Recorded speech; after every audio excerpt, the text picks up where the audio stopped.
Inabswelto at laya na ang 17 Pinoy na inaresto dahil sa pagsasagawa ng protesta bilang pagsuporta kay dating Pangulong Rodrigo Duterte sa Qatar. Ito ang inanunsyo ni Qatari Ambassador to the Philippines kay Pangulong Bongbong Marcos ngayong araw. Alamin natin ang iba pang detalye mula sa Malacanang, Ms. Leth Narciso. Ms. Leth. Inanunsyo ng Malacanang ang tuluyang paglaya ng 17 Pilipinong inaresto sa Qatar matapos magsagawa ng political demonstration. Sa press briefing, sinabi ni Palace Press Officer Claire Castro na ngayong umaga ay nakausap ni Pangulong Ferdinand Marcos Jr.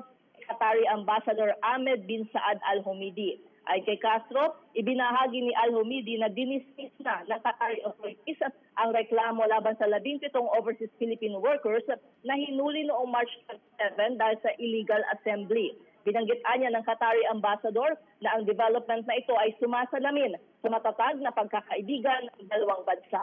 Narito si Jose Castro. Sinabi ng Qatari Ambassador na pinalaya na ang 17 na inaresto sa Qatar at dinismiss na rin ang mga kaso laban sa kanila.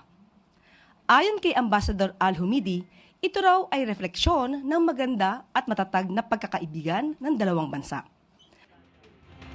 Ayon sa palasyo, pinatutukan ni Pangulong Marcos sa Department of Migrant Workers ang pagpapalaya sa nasabing mga Pilipino. Matatanda ang noong nakaraang linggo, unang iniulat ni DMW Secretary Hans Leo Kakdak na nabigyan ng provisional release ang mga OFW. Para sa MBC TV Network News, ito si Leth Narciso. Una sa Pilipinas, una sa Pilipino. Live mula sa Malacanang, maraming salamat, Ms. Leth Narciso.